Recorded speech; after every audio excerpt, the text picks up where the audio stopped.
Yeah, I'd like to call the meeting to order, Monday, June 16th, 2014, at 6:30. Robert, Pledge of Allegiance. Okay. I pledge allegiance to the flag of the United States of America and to the republic for which it stands, one nation, under God, indivisible, with liberty and justice for all. Okay, we have a moment of silence. We still need to think about the seniors, and we had a good graduation, and at least no one's been hurt, and we're thankful for that, and continue to remember the parents during the summer, as well as the students, that they have a safe summer and return back next year, and we're just thankful for a good closing, and we're blessed as a result of it. Let's have a moment of silence.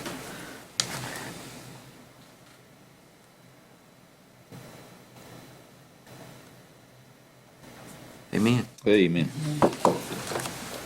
Okay, routine business. Any adjustments to the agenda? If not, do I have a motion to approve? Second. Billy made the motion and Ms. Council seconded. Any discussion? All those in favor say aye. Aye. Opposed? Consent items. Move to approve the consent items. Jill made the motion to approve and Jennifer seconded. Any discussion? All those in favor of approving consent items say aye. Aye. Opposed? New business, budget update. Michael. Good evening. I have 4 items on the agenda here tonight for approval with concerns to the budget. The first 3 have to do with our routine items that we are usually dealing with at this point in the year. Some housekeeping issues to help finalize the budget, this year's budget, and help take us into the audit season. It's one of my favorite times of the year, actually, next to Christmas. The first item there is the budget amendment number 3. This is the final budget amendment for the fiscal year. Per budget amendment number 3, our budget stands at approximately $225.8 million, which is an increase of $12,659.75. The operating budget stands at $204 million, which comprises over 80% of the total budget. And if you look at the breakdown of our operating budget, over 80% of the dollars are dedicated to go directly into the classroom, 80 out of every $100, with salaries and benefits comprising almost 80% of the total as well. Very routine budget increases at this point in the time of the year, and as you can see, it's a very small dollar amount, almost 6% of 1%, basically. Yet state fines and forfeitures, a $355 increase. Carryover for our Title I, Title VI-B program of $11,600. And then we had a few special revenue grants that flow through the local budget, $620 for Health Science Academy and Math Masters. This will help take us into the new fiscal year's audit. And as we do this, as we approach June 30th, you know that we will be going into the next school year without a budget resolution. The House and the Senate are still in session, and they are working together to finalize a budget to send to the governor's desk for final approval. Until the time that the state approves the final budget, and we are able to formulate a budget resolution, we work off what is called a continuing resolution. Basically, this is where the board approves a resolution to continue operating off the prior year's budget until a formalized budget resolution can be generated based off of the final state budget and our budget resolution budgeting process. So that is item 2. It's also included in your handout for approval. And then the third item that deals directly with year-end kind of housekeeping issues is the audit contract. Now, each year before starting the audits, which is where we start tonight, the board chair and myself will sign off on an audit contract with the local government commission here in the state of North Carolina that basically outlines what the expectations of that audit will be. A couple years ago, the state local government commission actually formulated that this be approved by the overall board, so as the board has a little bit higher level of financial oversight with concerns to the finances of each school system. Basically, I'm going to review for you what this audit engagement entails. so that, so we can abide by that fiduciary responsibility. The audit contract through the North Carolina Local Government Commission outlines that the audit will be performed by an external auditor. In our situation, it's Carr, Riggs, and Ingram. Auditor shall audit all financial statements and disclosures required by generally accepted accounting standards, which is considered to be GAAP in the accounting world. The auditor shall conduct the audit and render a report in accordance with generally accepted auditing standards. Auditor shall perform an audit in accordance with government auditing standards and perform a single audit of state and federal awards. Our auditors will review basically all of our state and federal awards for compliance with the federal law. And the audit is to be completed no later than October 31st of 2014. And finally, in order to wrap this up, the auditor will actually issue an opinion as to whether our financial statements are fairly presented in conformity with generally accepted accounting standards. And I do believe that will be the case for this year. So those are the three items for cleanup here to finalize the budget process for this year. We are in the process of running payroll tomorrow, which will actually take us into the end of the school year from a financial perspective. So we have budget amendment number 3, the continuing resolution, and the local government contract, local government commission contract. Mr. Chair, Yes. I move that we approve budget amendment number 3. Second. Mr. Forrest made the motion and Robert seconded. Any discussion? All those in favor say aye. Aye. Opposed? Mr. Chair, I move that we approve the interim budget resolution. Mr. Forrest made the motion. Second. Jill seconded. Discussion? All those in favor say aye. Aye. Opposed? Okay, it's passed. Mr. Chair, I move we approve the local government commission audit contract. Mr. Forrest made the motion. Second. And Ms. Council seconded. All those any discussion? All those in favor say aye. Aye. Opposed? All right, it passed. Now, the final part of the budget update concerns a resolution authorizing the school system to move forward with the purchase of some school buses, and kind of doing something differently than we've done in the past. I know that we've talked over the last several years about the state of our activity buses and how old they are, and the fact that we have many that date back to the 1990s and that have several 100,000 miles on them. In our budget, on an annual basis, we have, through our capital budget, the purchase of one activity bus a year. It's done on a rotation, one per year. And what we have here is an opportunity, and it's outlined in these bullet points right here, to purchase 4 activity buses in next year's budget on a lease agreement and pay for them over a 4-year period. This is the exact same way that we purchase yellow buses that are funded through the Department of Public Instruction, and that's part of the overall budget process each year. We have contracts outstanding right now, lease agreements outstanding right now for the purchase of yellow buses. That's how the state funds yellow buses on a lease contract. This would allow us to purchase 4 buses at this point in time right now in next year's budget and pay for them over a 4-year period, just as we normally do. We have one bus, $90,000 included in each year's budget. That would be used to make the lease payment.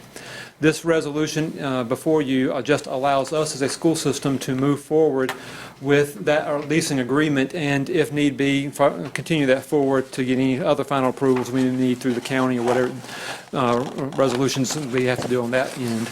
But what this will allow us to do, again, is to go ahead and purchase 4, which we're in great need of, at one time, instead of having to wait to do that over a 4-year period. At the end of the 4-year period, those buses will be ours. They'll be transferred ownership to Pitt County Schools. And actually, under this agreement, it actually comes in a tad bit less on an annual basis than the amount that we actually have set aside in the budget for the purchase of an activity bus on an annual basis. Now, you're going to save a lot of money, but I think it's a lease and it's an arrangement that allows us to go ahead and move forward with 4 and pay that over the 4-year period and still be within the overall operating budget. Now, what I've done for you, just to show you what is included in your annual capital budget, on page 2 of this is an example of your proposed budget for this year and next year. And as you can see, hopefully I've highlighted the activity bus. You can see it's a routine line item in our budget each year to replace activity buses on a rotation basis, 1 per year. But as I've got right here, I've got about 4 or 5 pages worth of activity buses that show that we have a 1994 bus, a 1990 bus, a 1987 bus, all of them with 130. Where are you at? This Excuse- is just something I've got on my. Oh, okay.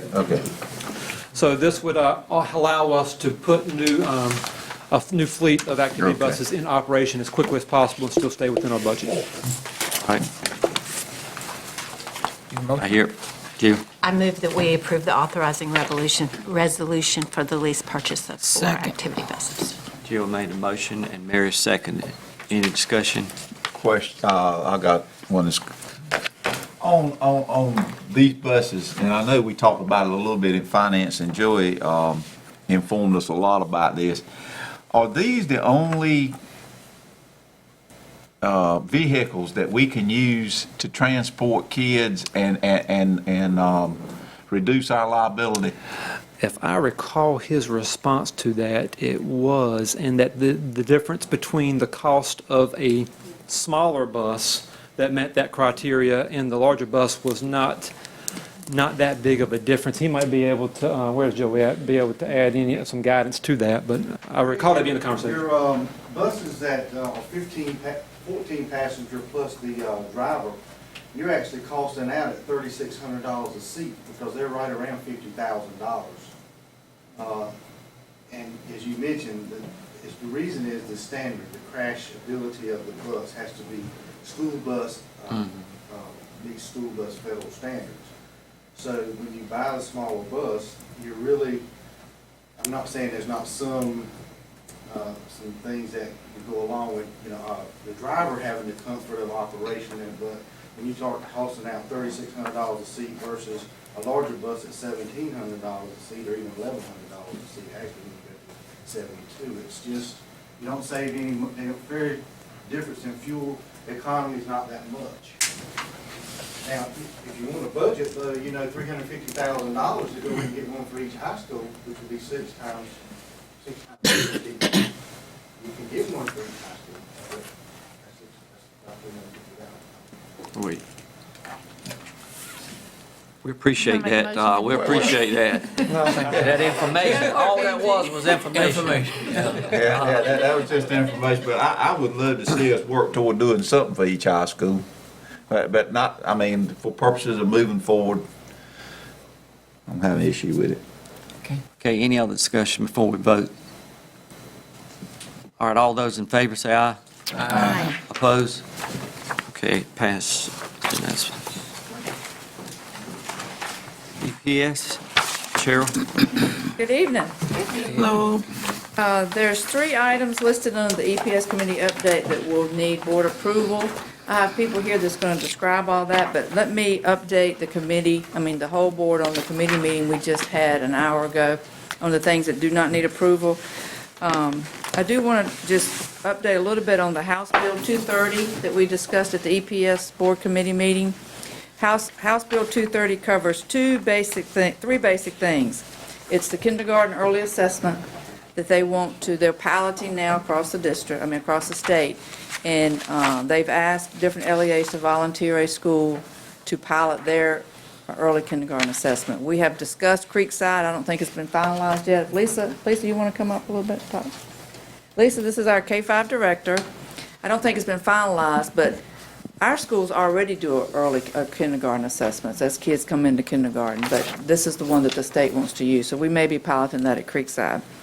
The other thing in that House bill is the grade configurations. Remember when we discussed the schools being given a grade of A through F based on points for each percent proficiency for the different reading, math, science, math 1, English 2, how many people pass algebra 2, those kind of things.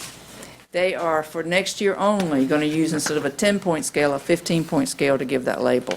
So from an 85 to 100 would be an A, from a 70 to an 84 would be a B, and so that's for next year only. And then the next year after that, we'll go back to a 10-point scale. So that's in that House bill. And then the other part of that House bill was the Read to Achieve changes again. So I'll let Lisa talk a little bit about the Read to Achieve changes. Good evening. The main change for the Read to Achieve would be the reading camp. Before, we had to do 4 weeks, 4 days a week, and there was not a lot of flexibility in it, and now we're glad to say we can have a minimum of 3 weeks. We are going to do 4 weeks for Pitt County, but yet we're not going to have to do but 2 days and then 3 days. It'll be all done in the month of July. We'll be finished July 31st. And I'm also happy to report that our numbers for Read to Achieve Camp have gone down dramatically. We were expecting, when I spoke to you earlier in the year, about 67% possibly of our third graders would have to attend, and now we're at 23%. So out of 1,788 students in third grade, 411 will be attending summer camp, which is offering them breakfast and lunch, transportation, and reading intervention all day. So that's a good thing. So our teachers and administrators did a good job getting this accomplished. Yeah. Very good. Jill? How many parents opted not to send their children, or do we know that yet? Well, that's hot off the press, the numbers that I have right now. We have not really had a lot of parents not, but I really don't know those numbers exactly yet. I'd be interested in knowing. Yeah, yes, we will get that data as the time goes on. Christine? Yes. Wherever you are. Yeah. I'm short, so it's kind of hard for me. Well, Yeah. every child have to go every day for the 4-week schedule. We encourage that, but we do have allowances for about 3 days for absence, because we know things come up in the summer. Well, what I meant was, if they did a portfolio and they did 7 out of the 10. Oh, I see what you're saying. If they finish the portfolio, Well- they possibly could, because that would meet the requirement, and they could end camp. But what the principals and I have been encouraging parents is for the students to remain in the camp, because they're receiving good instruction. They're able to have, socialization with other students, and then they also have breakfast and lunch and activities. So most of the parents have been open to that, so. Okay, any other questions? Ms. Council? How are we promoting this, so all parents, all these 411 parents approximately do know, Oh, yes. and they've been strongly encouraged, because the Yes. kids really need this. So I'm Yes, hoping they that were it's- given an application, and they were, throughout the course of the semester, they were given progress reports. So they were alerted as we went through this semester about where the progress was of their child. And then most of the schools had Read to Achieve meetings where they informed the parents about the opportunities they would be given. So, yes, we've encouraged them to do so. Okay, is that it? All right, thank you. Okay, we're now ready for the approval items, the open enrollment. Policy 10.113. That was the open enrollment policy, the change there that I think we talked about in our committee, we talked about with several board members. Yes. And I would like to, Mary? Mr. Chairman, I would like to propose a motion to be made concerning open enrollment, and I would like to move to temporarily suspend the bylaw 1.112 for policy development, which would normally require 2 readings of the policy recommendation before the board action, for the board to consider and act on the current policy recommendation concerning the policy, and recommend that the one for Dr. Linker's recommendation to be approved tonight. Second. Mary made the motion, Billy seconded. Any other discussion? All those in favor say aye. Aye. Opposed? Okay, motion passed. Okay, for the, Now you gotta approve the policy. Now we go to the policy itself. We need a motion regarding the policy. Go ahead. So, I make the motion that we approve policy number 1.112 for policy development. should be 113. 113. Yeah. For the record. Right. Second. Mary made the motion and Benji seconded. Any discussion? All those in favor say aye. Aye. Opposed? Okay, policy passed.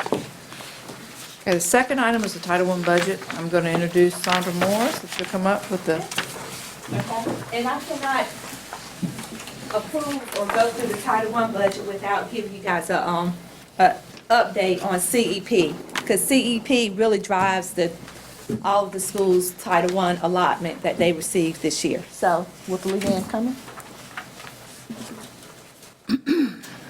And with CEP, the federal government decided that all schools should be eating free lunch. And if your school is 40% or higher, they suggest that you take a be a part of All Kids Eating Free.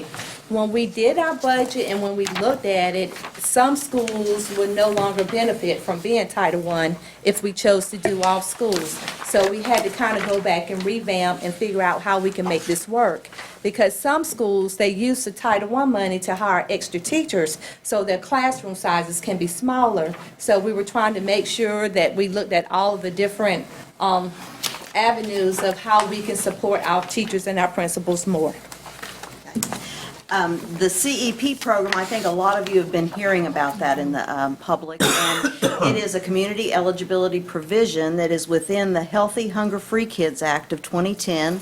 The provision allows feeding students in high-poverty schools no charge for breakfast and lunch. We have to identify students, come up with a selection factor, and in looking at that, we looked hard at the unitary status schools because we're already delivering a lot of services to them, and by offering the CEP just at those unitary status schools, it had the least amount of impact on Title I dollars, and it would benefit a lot of our students. And you can see the unitary status schools are listed on the back of your handout that I just did give you. And it will have the least financial impact on all of us. We've asked, or we've kind of talked about this and educated ourselves and feel like starting small is the most prudent course of action. And so that's why we recommend that we just start with these 6 schools, give ourselves some time to see what the real impact is going to be. And as I pointed out in committee meeting, this is really just a proposed rule. There is no final rule on CEP yet. We don't know when they're going to establish a final rule. So there could be some changes over the course of this coming year. Christine? Help me with acronyms. CN, Child nutrition. and there was another one, equally easy, I'm sure. I got the CEP. Okay. Sure you want to ask? How about PCS? Okay. Never mind. Forgive me for the acronyms. I'm not crazy about those. They are the scourge of the job. Thank you. Yes. Appreciate it. Do we need a motion? We need Okay. Are you finished presenting or not? Almost. We're Okay. almost, but I was we good. can go ahead and do a motion if you like. No, I want you to Looking at present. your packet that you have the breakdown of each school and the actual allocation that each school would get. And the ones that are above the poverty band, they're the ones who will get the free breakfast and lunch. And it's this one right here, if you're not sure which one. One at the very top. And then the other one is just the overall breakdown of the Title I funds that we received this year for the 2014-15 school year. We started off with $7,651,000, and that's just a breakdown of each item in which the money was spent or will be spent. Ms. Council? Could you list those schools for the public so they'll know what The they public, are? okay? Yes. The schools are Belvoir, Welcome Middle, South Greenville, Northwest, Pactolus, and Lake Forest. And all those schools were at 100% after we put in the multiplier, 1.6. Billy? So what you're saying is those 6 schools, the parents won't have to pay no lunch, everybody get free lunch. Every Everyone. child, And yes. breakfast. It don't matter what the income is. It does not matter. We will not even collect applications from those, for those particular students. I'd like to make the motion, if I may, Mr. Chair. Yes. I'd like to make the motion that we approve the 6 unitary status schools for free lunch for the year 2014-15, please. Any discussion? I would like to make a statement, if I may. Okay. I would really like to thank the both of you and the leadership team behind this, because we really received, I don't know about you, but we really did receive a lot of phone calls from the community concerning this, because they heard about other counties that had received, and students received something for free. Their lunches were free. So they felt like if one county was doing it, they felt like Pitt County was doing it. And that was not the case at all. Everything free is not free. So what we in our group did was to do their homework to figure out what was best. What was best. And I appreciate you doing the grunt work. I thank Dr. Linker for doing the research and getting the team together.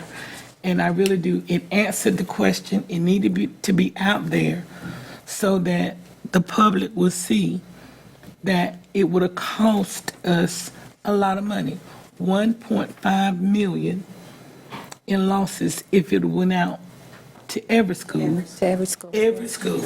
And it would have lost Title I money. Yes. Which is much needed in our counties, and another 700,000 in other funding to our counties.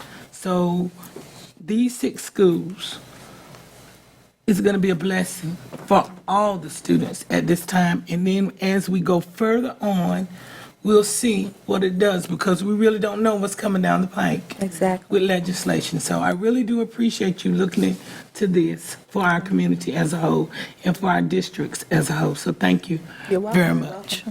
Okay, we got motion on the floor. Any other discussion? Was it seconded by? Me. Benji? And all those in favor say aye. Aye. Opposed? That motion passed.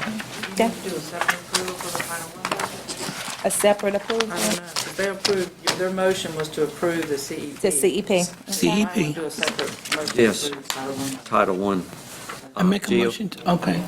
I move that we approve the Title I funding budget for 2014. Second. Jill made the motion and Mary seconded. Any discussion?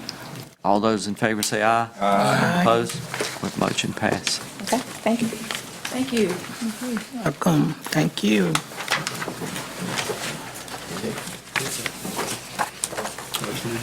I have a motion to adjourn. Mr. Chair, I move that we adjourn. I have a second. Mary seconded. All those in favor say aye. Aye. Motion carried. Right.